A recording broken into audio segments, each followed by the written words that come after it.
Hey folks, it is Detective Ev here. Unfortunately, I will not be live with you for this particular event. This is a weekend replay by popular demand, and we're probably going to be doing some replays next weekend as well. These are only going to be available for a couple of days after they are launched. So we know not everyone can make the exact time that they're coming out. That's totally fine. But please note that they're only going to be out for about 48 to 72 hours approximately. So you do want to make sure you have time in your schedule to catch the replays while they are available. At the same time, I'm going to say this every single one. I apologize, but I want to make sure that you make this last event. We have our keynote speaker for 2 o'clock Eastern Standard Time on Friday, June 28th. That's 11 a.m. Eastern Standard Time. We cannot wait to see you there. It is with the woman who created FDN's business school. She is doing a very pretty penny in her business, but more importantly, she's just like one of the nicest and coolest people you will ever meet. We're also giving away 4 advanced courses just for attending live. We did something like this last year. It was so much fun. We had like 200 people on the live call. We're giving away advanced courses left and right. It's just, I love the energy. And as a host, there's nothing more fun than seeing the chat blow up with 200 plus people. So we're looking forward to seeing you then. And we hope that you enjoy this replay session. Thanks.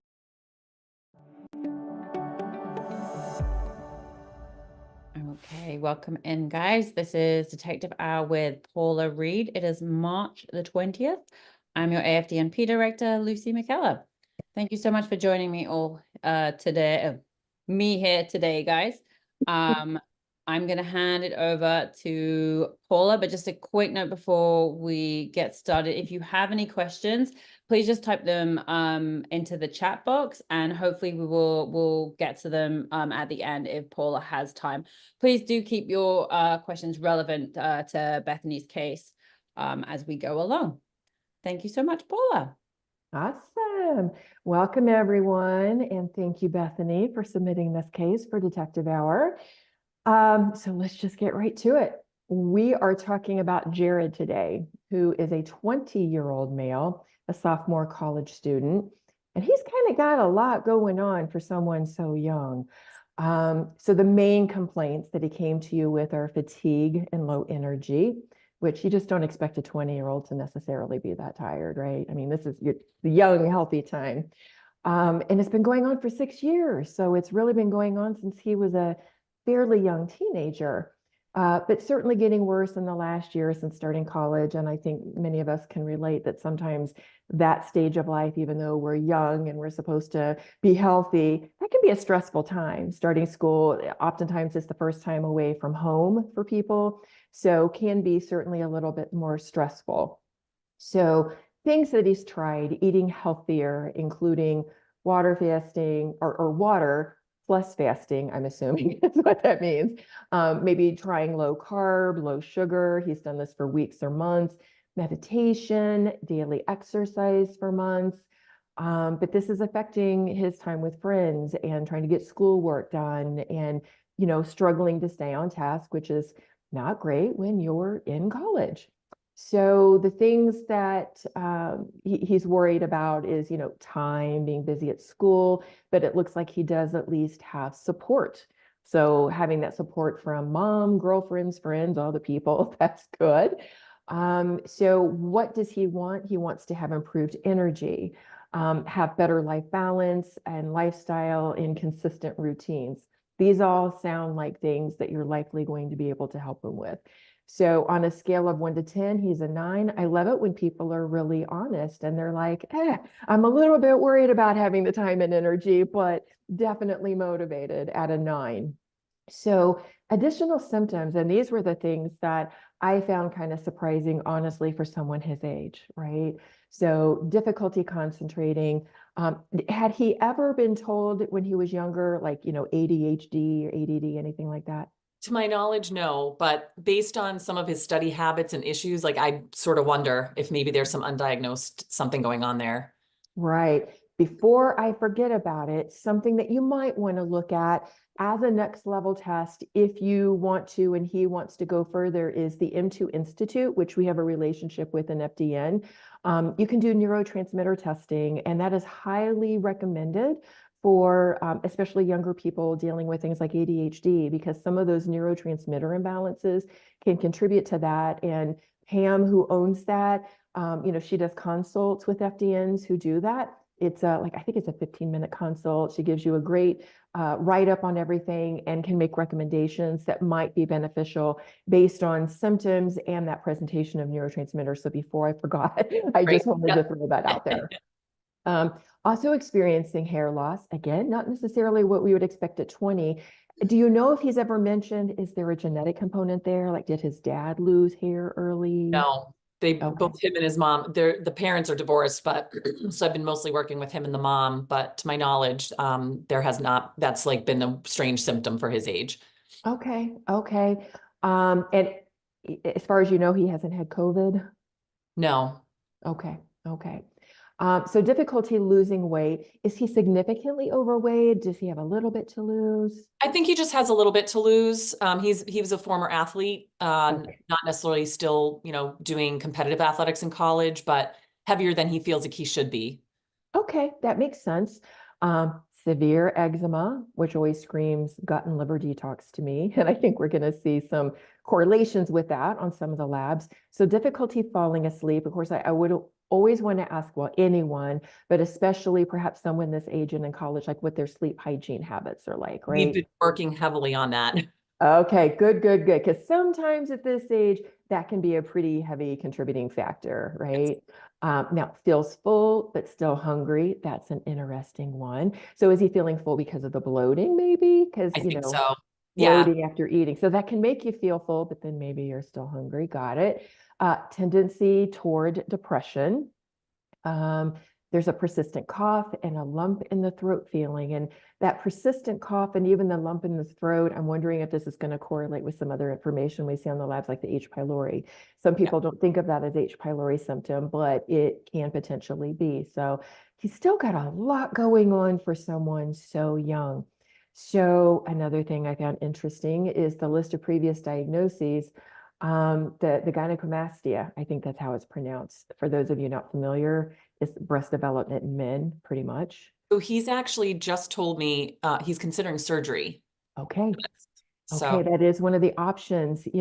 Doing some research on that, sometimes this does happen in puberty to males because of hormonal imbalance. If they have more estrogen than testosterone, that can happen. Just like women have hormonal imbalances throughout stages of life, some males, when they enter puberty, will develop that. Usually when it starts in puberty, it resolves within 2 years, 4 years at the latest. But if it's going on this long, I do know that that is one of the recommended treatments. So if that improves his self-confidence, if it makes him feel better about his body, because then when you think about things like depression, well, gosh, if I felt this bad at 20, I'd probably be depressed too. But if you're a young male dealing with that, that can really mess with your mind. So, as long as he's making an informed decision, I totally understand someone wanting to do that. So the eczema has been diagnosed with that, and acute adjustment disorder, which I have to admit was a new one on me. I thought I was aware of about every mental health disorder diagnosis there was. That one was new to me. Had you ever heard of that before? I had to Google it because I was like, acute. Yeah, me too. So it just sounds like he can get stressed out super quickly, right? And it's not a chronic thing, but happens in situations where maybe he just maybe this what some people would refer to as panic attacks. I don't know, but he can get out of sorts very quickly, is what it sounds like. Yes, and he is having some level of panic attacks, which has been more recent that he hadn't noted when we had first met. Okay. For me, that's another vote for potentially testing the neurotransmitters and looking at that with the M2 Institute. I think they have some of the better profiles, and again, lots of supportive help with it. So that's just another vote for that, in my humble opinion. It is amazing what amino acid deficiencies do to the brain and the body and your overall health. So getting that in line can be extremely beneficial. And then I was familiar with clobetasol. So he's on 1 non-steroidal and 2 basically steroidal topicals for this eczema. So his eczema must be pretty severe. Has he discussed that much? Yeah, so he's got it managed now and he'll use the topicals for a couple days and then it will subside. And then Okay. when it starts to flare up again, he'll start using it. So he's not using like all three of these on a daily No, basis. he's Okay. trying not to if he doesn't have to. Good, good, because I do worry about those. The steroidals can over time impact cortisol production.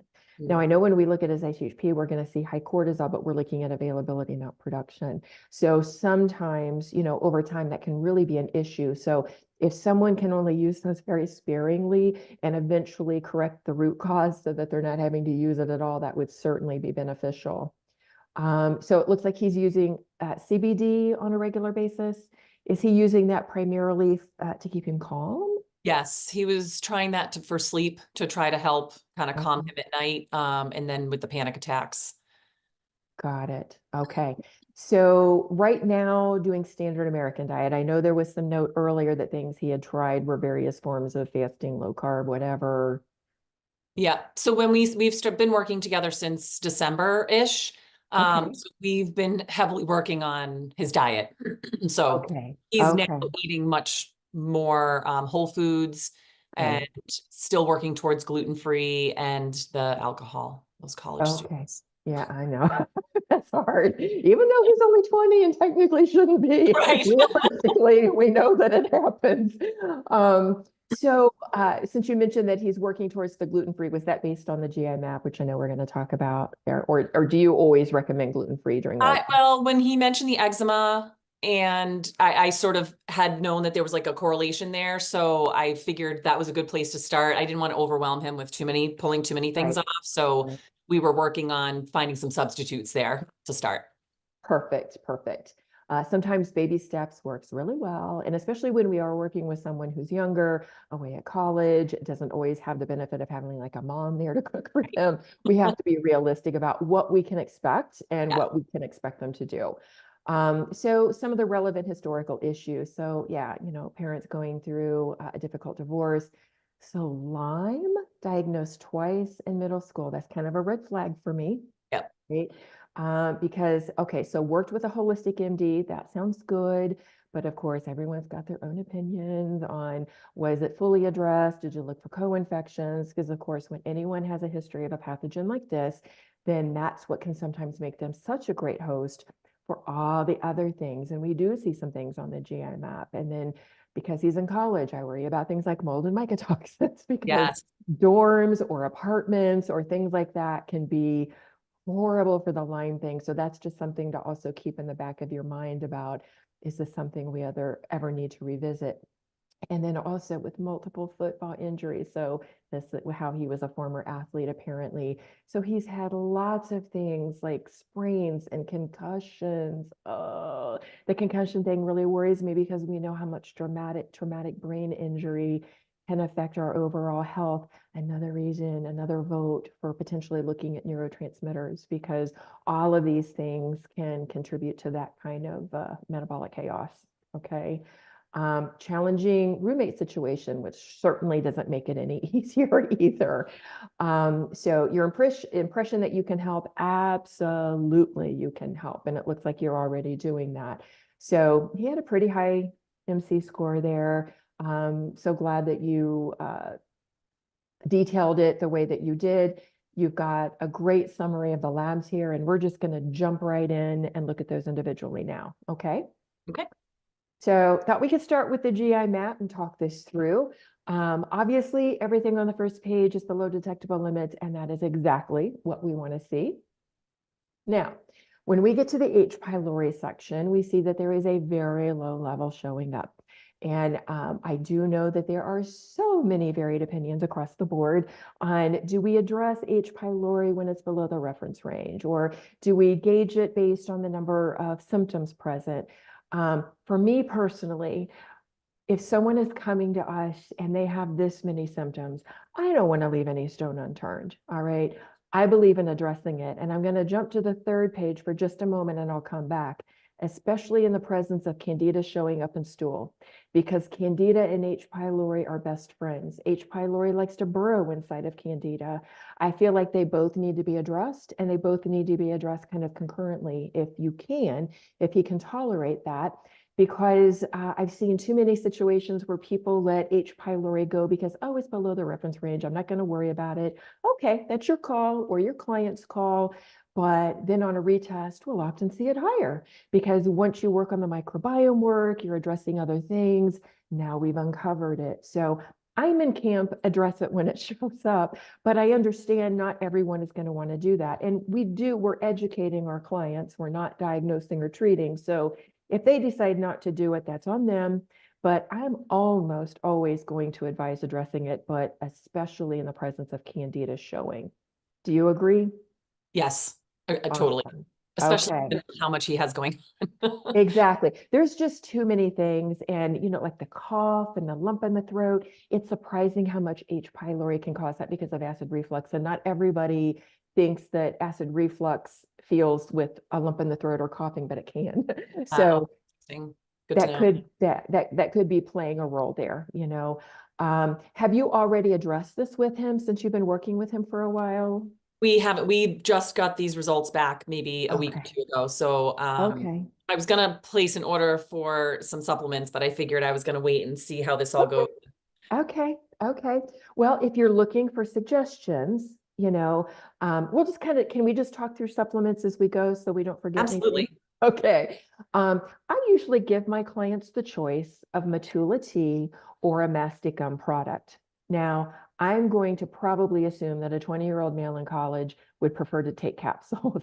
I leave it up to my clients to decide, but I feel like with most of the ones I've worked with, a lot of the women are like, give me the tea, and the men are like, give me the capsules, but whatever. I let folks decide. But my favorite mastic gum product is from Douglas Laboratories Pylori Plex.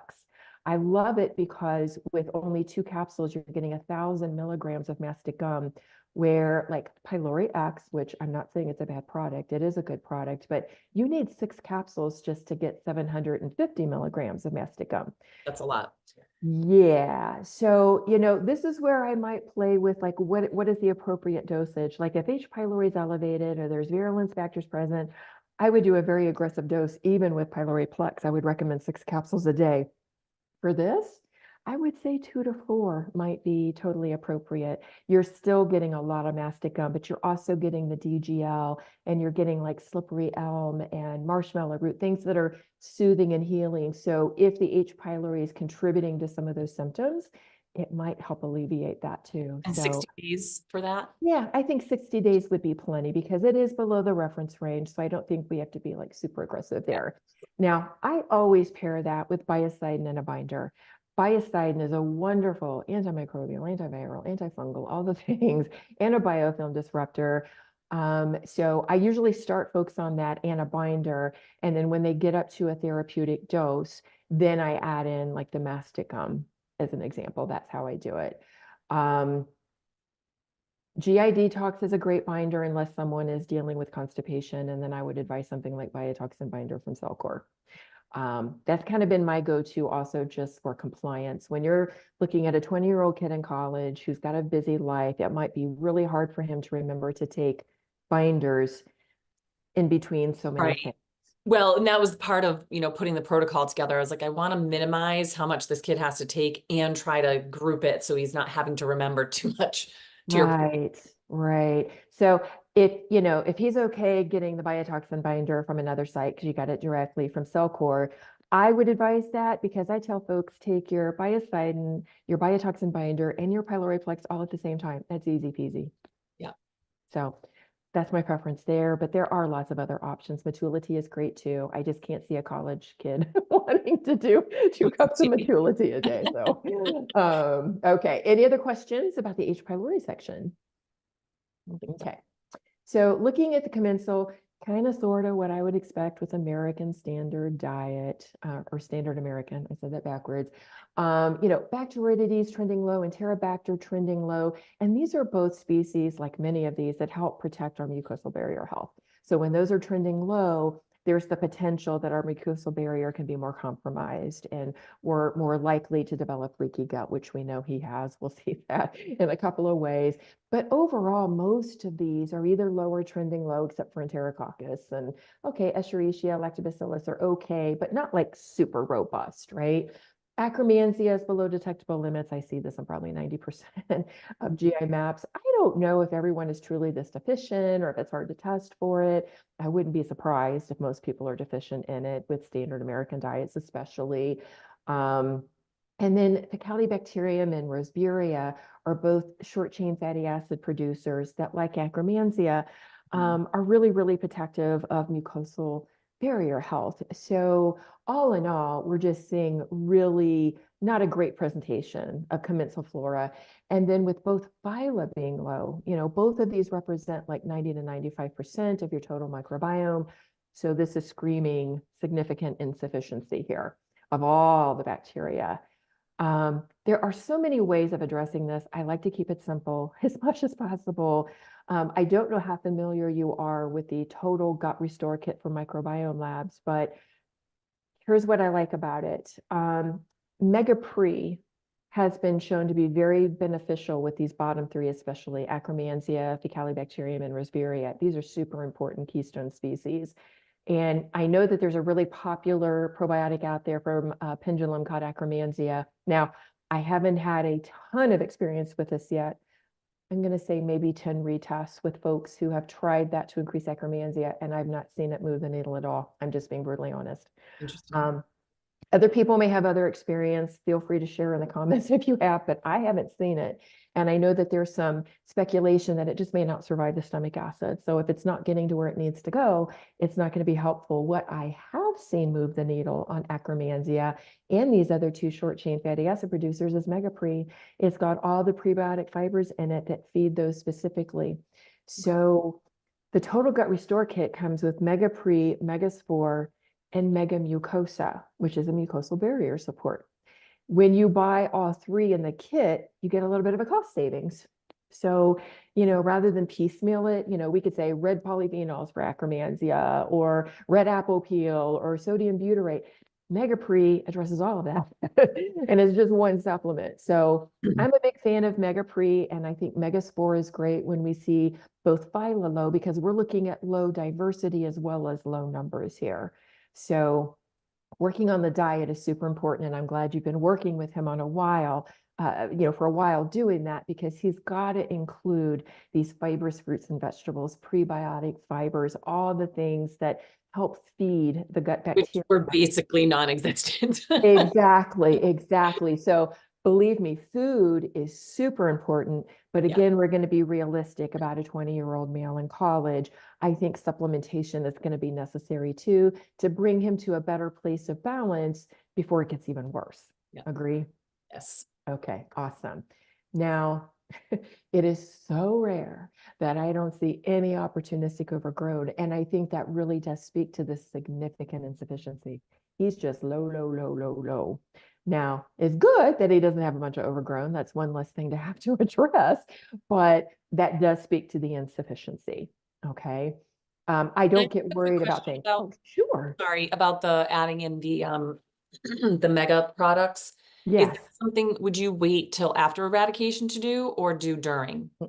I would bring in the Megapre and the Megaspore during, because you want to support that microbiome, especially because you're going to be bringing in antimicrobials for pathogen eradication. Now, biocidin does not deplete the commensal bacteria like antibiotics do, unless you stay on it super long term. And then I can see it decreasing a little bit, but nothing like antibiotics. But, this poor kid has so many symptoms, and a lot of this can be related to a lot of this imbalance that we see in his gut. So I would bring it in right away. And the Total Gut Restore Kit comes with very specific instructions on bringing each one of those in.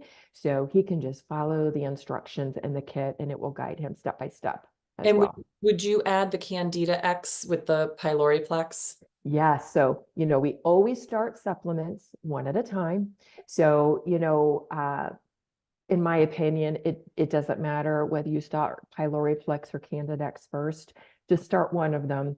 And once you have that down for about a week or so, then I would add in the other one. Most people can handle all of that at one time just fine. If someone is super, super, super sensitive to supplements, you may need to take it more slowly.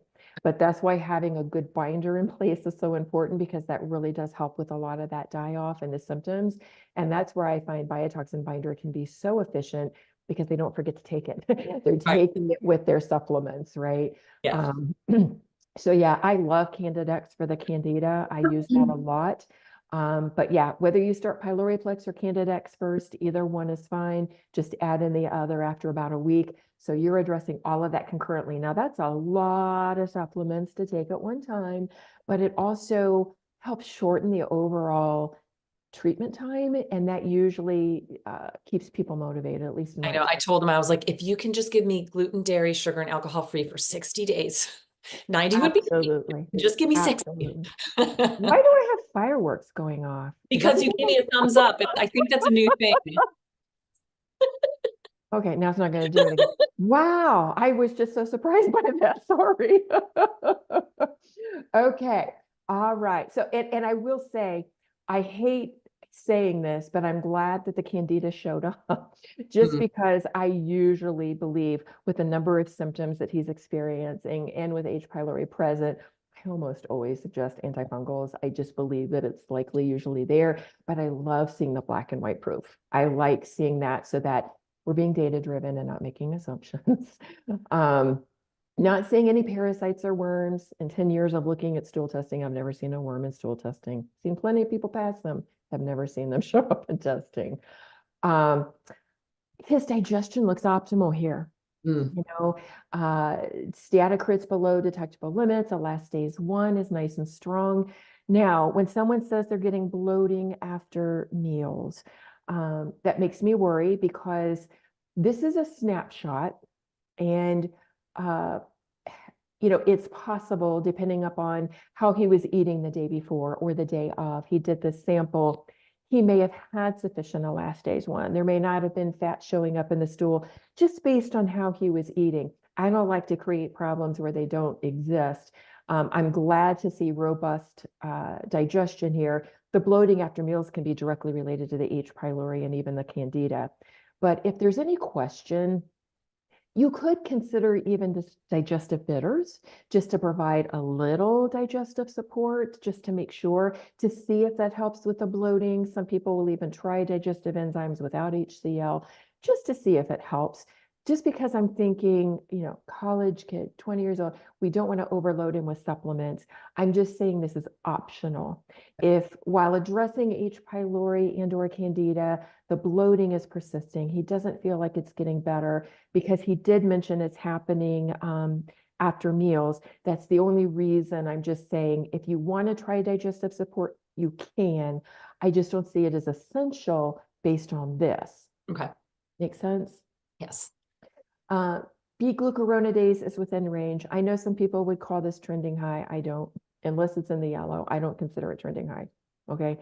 But I know we're going to have some other labs that suggest there's issues with liver detox. So this is just one marker. No blood, hallelujah. Don't want to see that. Secretory IgA is within range. Now, I like to see it at least 1,000, but 968 is barely under 1,000. So not going to, you know, make any issue with that. The anti-gliadin is higher than what I want to see, especially based on where secretory IgA is. Technically not elevated, technically not trending high, but trending high outside my comfort zone. I think it's kind of standard. Most of us agree we don't want to see it over about 70. If someone really, if we're questioning, is there a gluten sensitivity? This is not the end-all be-all marker. It can fluctuate based on what you're eating and other things, but I always advise that folks go gluten-free during a gut healing protocol. Modern wheat is problematic. It contributes to leaky gut. So if we're trying to heal the gut, why do we want to be creating leaky gut?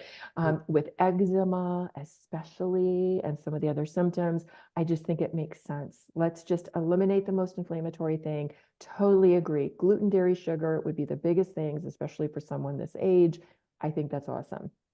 Eosinophil activation protein, nice and low. Now, that doesn't always rule out that there aren't parasite issues. Sometimes with protozoan parasites, we don't always see elevated EPX. But we're not seeing parasites up above. I know sometimes there can be suspicions based on certain things, but I'm not seeing anything glaring here that screams parasite. The calprotectin is starting to trend higher, way higher than what I want to see in a 20-year-old, right? But he has significant insufficiency and he's missing or very low in some of those keystone bacteria that protect the mucosal barrier. This might be what we're seeing, plus the presence of two pathogens. He's got H. pylori, he has Candida. I know they're showing within the reference range, but they could be higher than what they're showing, right? There may be other things going on that we aren't seeing, but this is something I would want to keep an eye on. And I really think it would be beneficial for him to retest in like 6 months, just to make sure that calprotectin is going back in the right direction. All right. Before we move on to the next lab, do you have any other questions or discussion you would like on the GI map specifically? I don't think so. Okay, and you might have noticed we didn't test for virulence factors or antibiotic resistance because it has to be at 5.0 E2 or above with H. pylori before those are tested. So not applicable is not the same thing as negative, right? Because it's 3.23 E2, those just weren't tested. I just wanted to mention that. That's good to know. Okay, so now let's move on to the MBA. This one's fairly straightforward. Now, I say that, and now I'm going to bring over, can you see the test comparison worksheet also? Yes. Okay, great. I'm always not sure what you're seeing on your end. I know what I'm seeing on my end. I just wanted to make sure everyone could see that. I did that because you might notice that fluids IQ's ranges on all the labs can be a little bit broader with the markers than what FDN preferred is. It's the same concept as when we look at functional blood chemistry. Our ranges are much tighter because we're trying to keep someone as far away from the disease state as possible.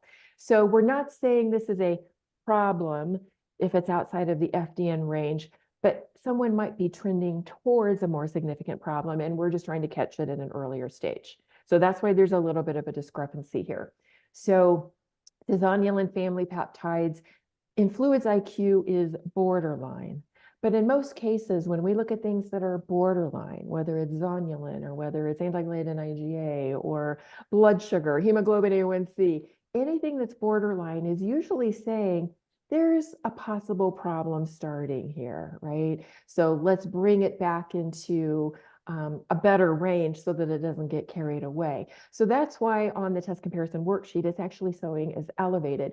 We want to see it in this first quintile here, because that would be the healthiest, meaning there doesn't seem to be any problem here. So to me, this still says this kid's got leaky gut, right? So we know we need to heal. And that's where like that mega mucosa is so beneficial at healing the mucosal barrier support. And there's lots of other options for that. I was just recommending that because it came in that total kit, because he has that insufficiency problem. I was just thinking, hey, why not get all three and get it at a discount?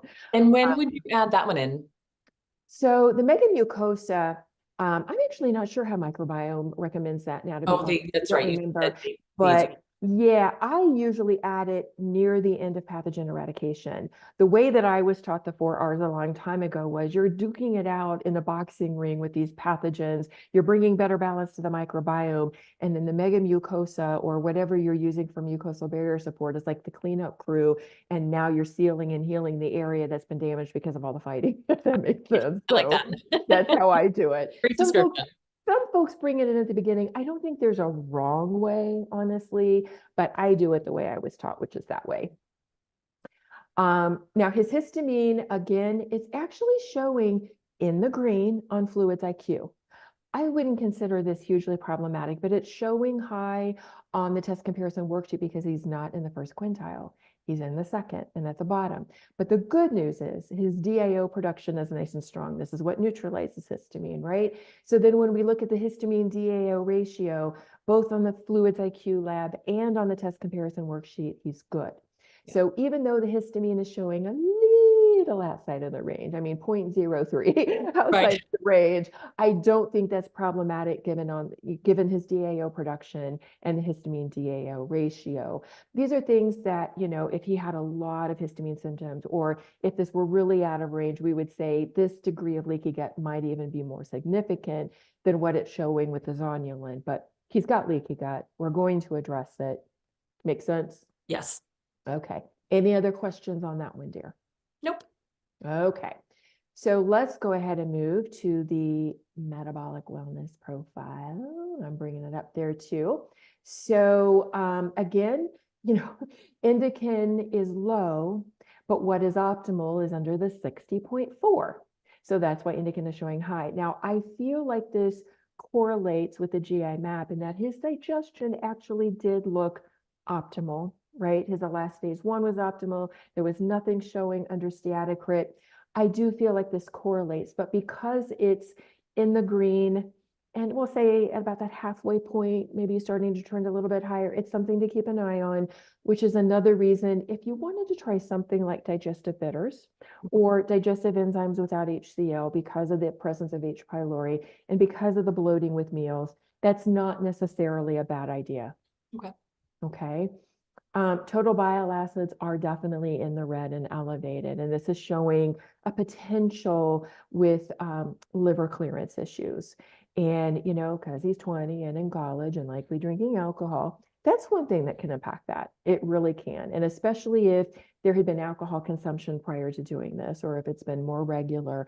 But also, we have to be honest with poor diet, with stress, with so many other contributing factors that can lend itself to sluggish liver clearance, as well as certain genetics, and not blaming genetics on anything, but just saying that can be a contributing factor as well. So we know we need to support the liver.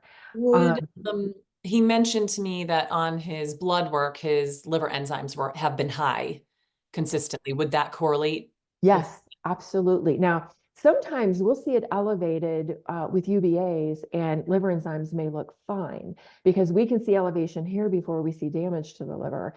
When you see elevated liver enzymes, that is damage. Now, it can be reversible when you're young and when you start making healthier choices and eliminate or greatly reduce alcohol, do all the other things to support liver clearance. The liver can regenerate, and especially at this age. So it doesn't have to stay elevated, but to me, that's a red flag. Do you know how many times he's shown elevated liver enzymes? It sounded like for the last couple of years, it's been trending, or it's been high. It's been elevated on his blood work. Interesting. Do we know how elevated by any chance?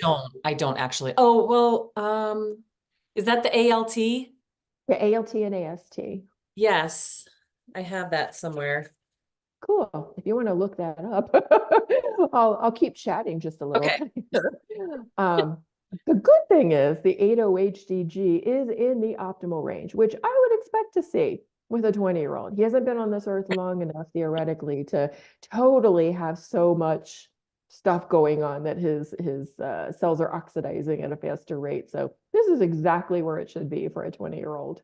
Okay, so I have his ALT is a 59 with their reference. Oh, well, I don't know what the reference range is. I did have someone put this into the FDN or some functional one, and it came out high. Yeah, and that's even high based on standard lab range. And, the difference between AST and ALT, the way I look at it is think of ST as short time, like that's more acute. Like if someone had alcohol the night before a test, you might see slightly elevated AST because of the liver still processing alcohol, where ALT, think of it as long-term. So that's a little more concerning with ALT being, now it's not high enough that a doctor's probably going to look at that and say, oh, let's check for hepatitis and things like that. If it stays chronically elevated or continues going higher, I think he should ask his doctor for more blood labs just to look for potential of infection. But, again, not knowing all the habits, there are various substances, and alcohol is a big one, that can start causing liver damage from what some people might think as casual use. It just depends on the person and other things going on in their body and their genetics and how well they can detox. So liver support, let's talk about that now, especially with elevated liver enzymes. Do you have a favorite liver support, or are you looking for suggestions? I'm very new to the FDN graduate world, so I'm open to suggestions. Supplements is probably one of the areas that I feel most overwhelmed by. Well, it is overwhelming. There's so many options, and especially if you have like a full script account, and then, on Facebook or in clinical advising sessions, you're going to hear so many different ones thrown out. So you'll find your footing with this. It does get easier. Again, I try to look at what seems to be effective, what has a synergistic blend of ingredients that seems to target more areas, and what is affordable. I love, love, love liver nutrients from Seeking Health. I just love it. I feel that it's extremely beneficial for everyone that I've used it with, and I see improvement in labs, whether it's blood labs with liver enzymes or things like this, what we see on the Dutch. I do see improvement. So I love that one. And it's as simple as, I think it's just 1 capsule a day. It might be 2, but it's a small dosage. Again, it's inexpensive. And I know sometimes men may not be as keen on some of the woo-woo stuff as women, but I love castor oil packs too. And so, that's a non-supplement. It's 1 less pill to take. And I absolutely believe that castor oil packs are very beneficial. So if he's willing to do something like that, and then just promoting overall detox pathways, you need to poop, pee, and sweat daily. So whatever he can do to make that happen, that's just really important to make sure that things aren't recirculating, because if there's sluggish liver clearance, then toxins recirculate. That contributes to things like eczema too. So that sluggish liver clearance can be tied to that as well. Okay. Makes sense? Totally. Any other questions on this before we move on to the SHP? I don't think so. Okay, so I'm just going to scroll down here now. So I have this ready. And now we'll look at the SHP. So I have to admit, I was a little surprised. I was expecting to see really low testosterone and high estradiol, but didn't see that. So let's start with the cortisol, since that's at the top of the of our sheet, the test comparison worksheet. So one thing to keep in mind, our range on FDN is tighter than what Fluids IQ shows. So Fluids IQ would show him in a range that's likely more compensatory, but based on FDN's range, he's showing acute. But I want to talk about that for a second, because sometimes that's why looking at the big picture and looking at the individual markers can kind of give clues. Because if we look at morning, noon, afternoon, and night, noon and night or low, afternoon is within range, and the morning is really elevated compared to the FDN range. Not so much compared to the Fluids IQ range, but it is elevated. When I see this high and then everything else being quite low or just right within the reference range, that 0.6 in the afternoon is at the bottom of that. And then if we look at the actual graph, to me, that's not strongly acute. Yeah. It's acute just because that morning is so elevated based on FDN ranges. And so are we really looking at acute or compensatory? I would tend to look at this more as compensatory with that extreme elevation in the morning. Why did that happen? Well, I know it's a little different between like the Dutch and with saliva. With saliva, we say to collect the first one 30 minutes after waking. Did he lay in bed for a while? Did he lay in bed and not get up and do it truly 30 minutes within waking? I'm just throwing that out there because I see that sometimes. If people don't follow the directions exactly, you might be seeing a little different thing. So just mentioning that, or did he test too soon? Like, I don't know. It is possible that it just wasn't captured within the window that it was supposed to be. But other reasons for waking morning, if it really is elevated, blood sugar dysregulation is huge. So, I don't know what you had blood work. Do you know what like fasting blood glucose looked like for him? Or was there a hemoglobin A1C checked, anything like that? Glucose was 85. That's beautiful. Okay. So he may not have significant blood sugar dysregulation. One of the reasons that cortisol can shoot up is, if the blood sugar drops too low, then cortisol will raise to bring blood sugar up. It's one of the primary functions of cortisol, actually, is to help keep blood sugar regulated. So I don't know if you do this. You say you're newer. Let me give you one more tip. I ask all of my clients to keep a journal on the day they do this kind of testing, whether it's a Dutch, saliva, anything. I ask people to keep a journal because things happen. Things happen, and maybe he woke up with a start. Maybe he had a bad dream. Maybe he had an argument with his roommate. There are so many things that can cause a cortisol surge. I would ask him, was there something unusual about that morning? So I do remember somewhere in the course, I don't remember where, but I remembered hearing that tip. And so I did have him, and he was actually, I think he was home, not at school when he took it, Okay. interestingly. And he doesn't remember anything crazy happening in the morning that day. Okay. So Okay.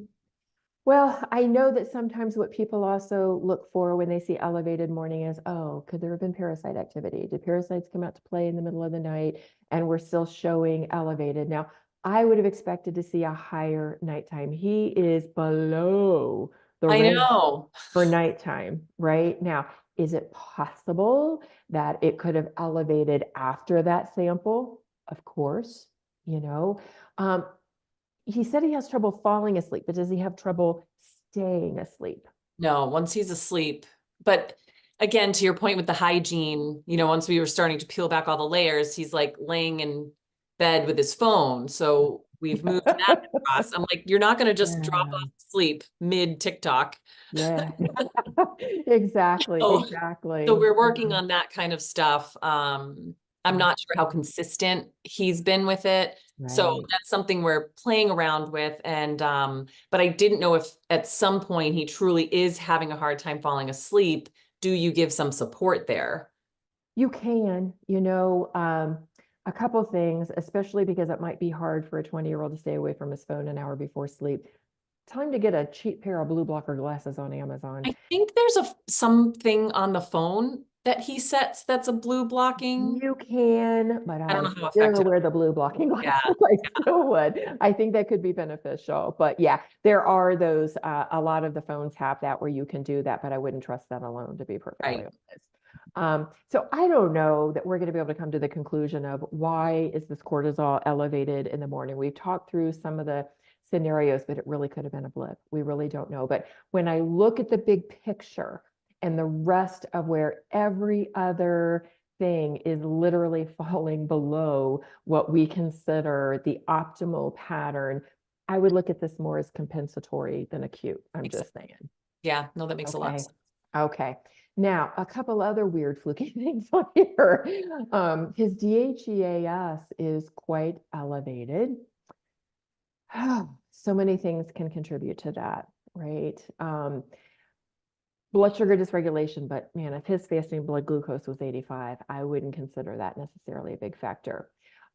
If he was eating a higher protein diet during this time, probably not. But if he was, like if he were doing this back when he was doing fasting and high protein and low carb and all that, I might say, oh, that just might be some upregulation of sulfation. It can also be the sluggish clearance issue, quite frankly. It could be that that's sulfation, which is a phase 2 liver detox pathway, is backed up. We see elevated UBAs. He's got elevated liver enzymes. So this could be a liver clearance issue as well.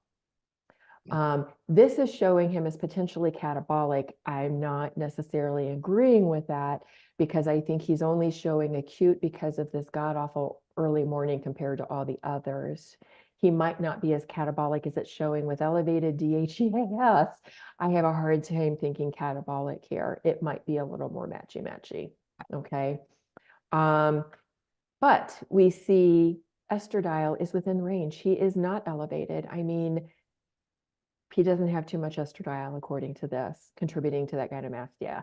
Progesterone is within range. Testosterone is within range. The only thing I will say about the testosterone, when we look at the guideline by age, he's 20. The younger you are within the range, the higher you should be within the hormone range. A 20-year-old male should be teeming with testosterone. This is not. Okay. So even though his estradiol, if we kind of look at the range this way, we don't have a testosterone to estradiol ratio for men on this sheet. But if you look at it, where he falls within the FDN range, he's in the bottom of the optimal testosterone. But we look at estradiol and he's near, well, he's kind of in the middle actually with estradiol. So I'm still saying, I think his testosterone is not as strong as it could be. Okay. Now, we don't want to supplement with DHEA because, first of all, he's showing elevated DHEAS, and in men, DHEA really does not metabolize into testosterone. They're producing testosterone in the testes. DHEA is produced in the adrenal gland. So that's not really as helpful. And I'm not going to say that he should do a supplement right now, but I'm throwing out there, if this is something that continues and he continues to remain in the lower end of the testosterone range for his age, he could consider eating protein, strength training, and possibly things like maca or other supplements that, like testogain, that might help a more robust testosterone production. I think as a 20-year-old male, he would feel better with higher testosterone. Okay.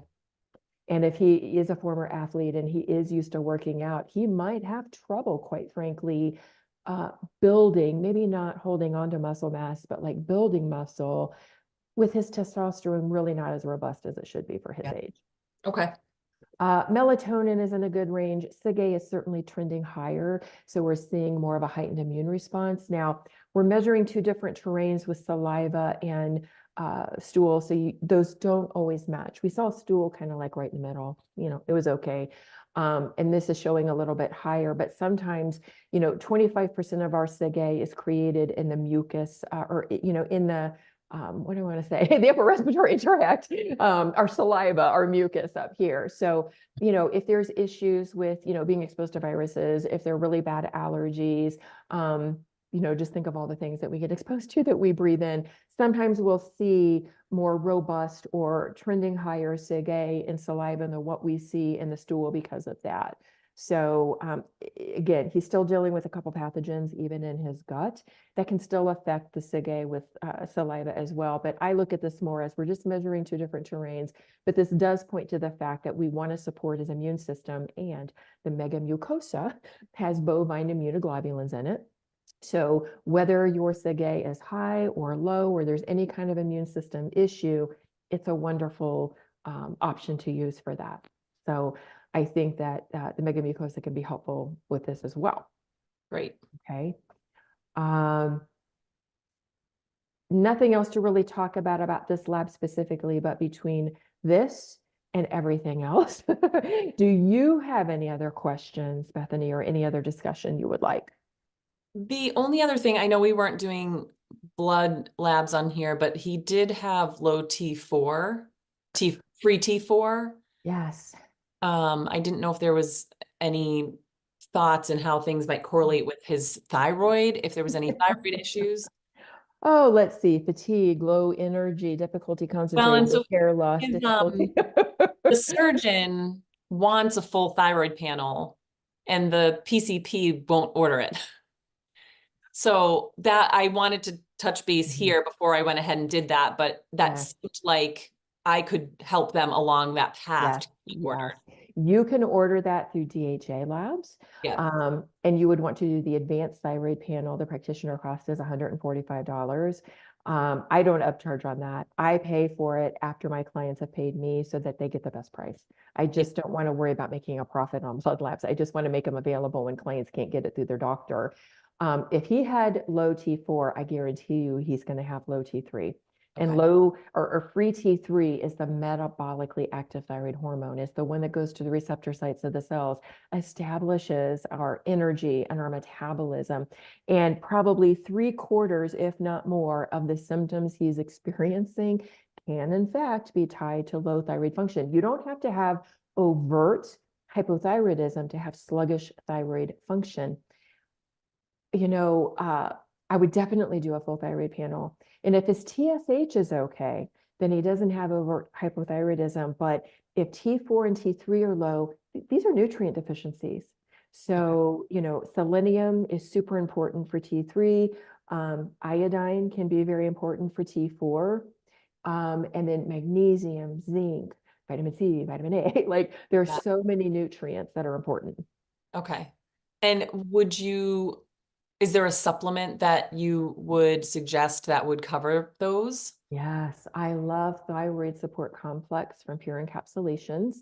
I know there are others out there. That's my favorite because it literally covers the bases with every single solitary mineral, nutrient, even has adaptogens in it, very supportive of thyroid function as well as HPA axis function to a certain degree. It's the only one I found that actually has 200 milligrams or micrograms of selenium in it, which is the recommended therapeutic dose, which is going to be the most beneficial for T3. I see others that contain selenium, but sometimes it's only like 50 and 200 is the therapeutic dose. So that's the one that I've recommended. And I've seen a lot of people improve thyroid function, improve that T3 and T4, just getting their nutrients in order. And especially when someone's been standard American diet, you know, he's likely deficient in a lot of those important nutrients. So there's no harm in adding that to what he's doing without doing some type of micronutrient testing. No, no, Awesome. because again, you're not doing super high levels, you're doing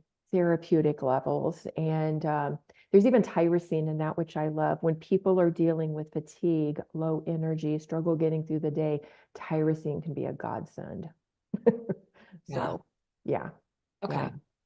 Okay, great. And for mold and Lyme, do you think there's any follow-up? You know, I would work through this protocol first, you Right. know, and really see how he does, because he's had Lyme twice before, but he worked with an holistic MD. Let's hope that it was addressed appropriately. If you don't feel like after working through the foundational labs, the foundational protocol, he doesn't feel like he's quite still where he wants to be, that's when I think it makes sense to sometimes look at next level things like a total tox or, you know, doing mycotoxin testing, whatever. I personally believe address the foundations first because there's work here to be done, Yes. right? So I Awesome. would start with that and then consider that as next level step if necessary. Most people are willing to keep working if they feel like I've made improvement here, but I want it to be even better. If they're willing to do that, then great. Okay, awesome. Thank you. I think those were all my questions. Yay, yay. I'm going to stop sharing my screen, Lucy. I don't look at comments while I'm talking through everything, so I don't know if there's anything. I've got a few minutes. If there's anything to address. There were a decent amount of questions today. Okay. Someone, Isabella's asking, can't Lyme cause panic attacks?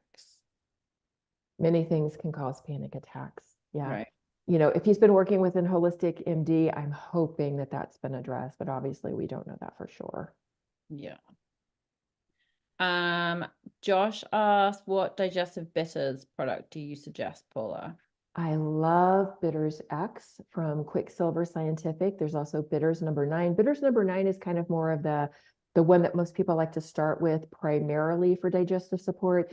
Bitters X takes it up kind of a step and also helps with liver detox. So that's never a bad thing to add for people who are struggling with liver detox as well. There's a lot of others out there. Those are the ones that I've used personally and with my clients, and I absolutely love them. The efficacy is great. Perfect, thank you. Elizabeth's asking, could all that gas and bloating be carbohydrate fermentation issues?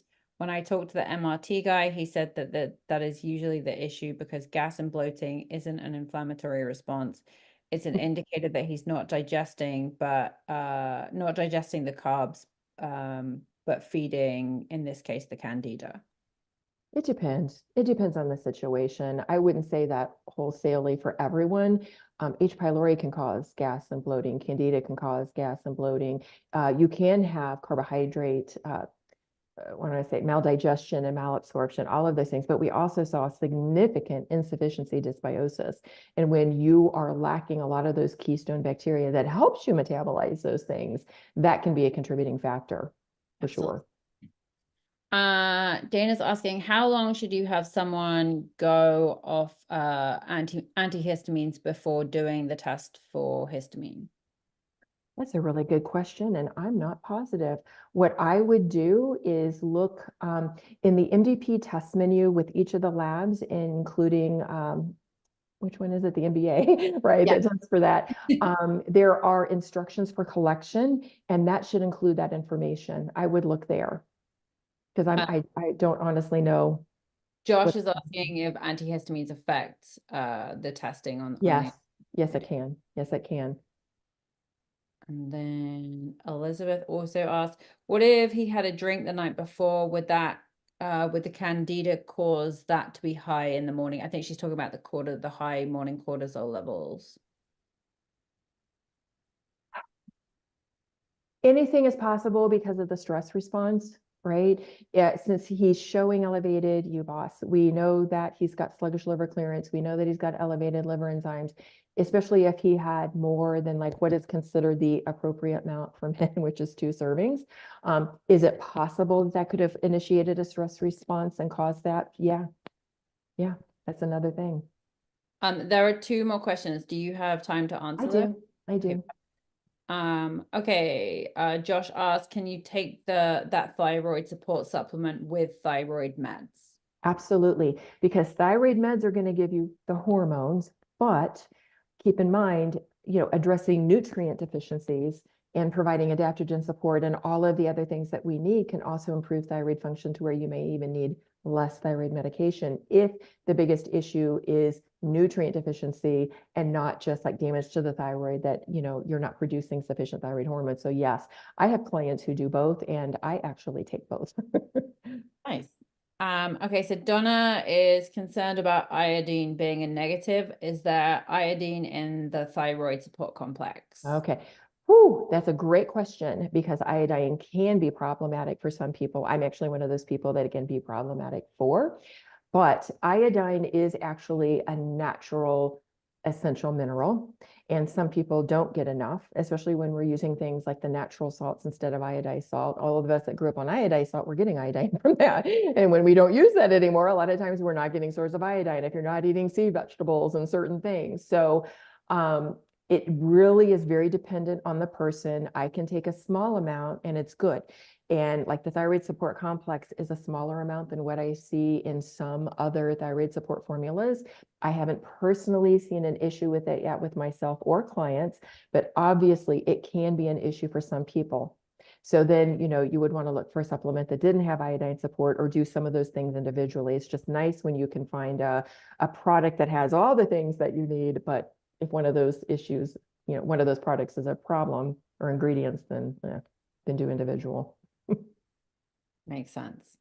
All Yeah. right. Well, thank you everyone for showing up today and asking great questions. Thank you, Bethany, for submitting your case. And thank you, Paula, for your time and expertise as always. Paula, I really appreciate it. It was super helpful. Oh, thank you, Bethany. Thank you for submitting the case. We like doing this to keep submitting cases, people.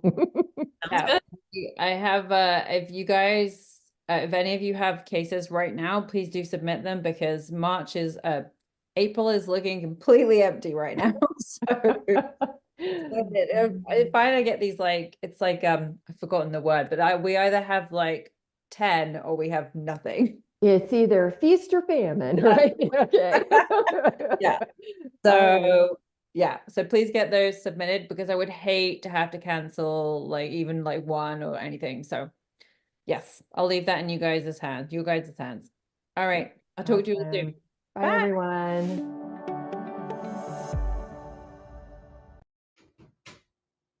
All right, everyone, thank you so much for tuning into this replay. If you want to know when the other replays will be, check out this link below. It's probably good to have in general because it will help you with the upcoming week. It's fdntraining.com/SOH calendar, like summer open house, fdntraining.com/SOH calendar. Please do not forget our 2 o'clock Eastern Standard Time keynote speech on June 28th, that Friday, or this Friday, upcoming, I guess, at this point. It is going to be awesome. If you have any questions that you need help with in the immediate moment, I shouldn't say immediate because our team will kill me, but you can get answers very quickly by reaching out directly at fdninfo@afdnp.com. And perhaps even a faster way would be to follow us on Instagram at FDN training, shoot us a direct message there. We do have real humans that answer. They're not chatbots. If you ever dropped a word in one of our lives, then it's a chatbot, but otherwise it is not a chatbot. We are actually conversing directly with you. So I'm looking forward to seeing you guys on the live sessions this upcoming week, and I hope that you are enjoying the replays. Thanks so much.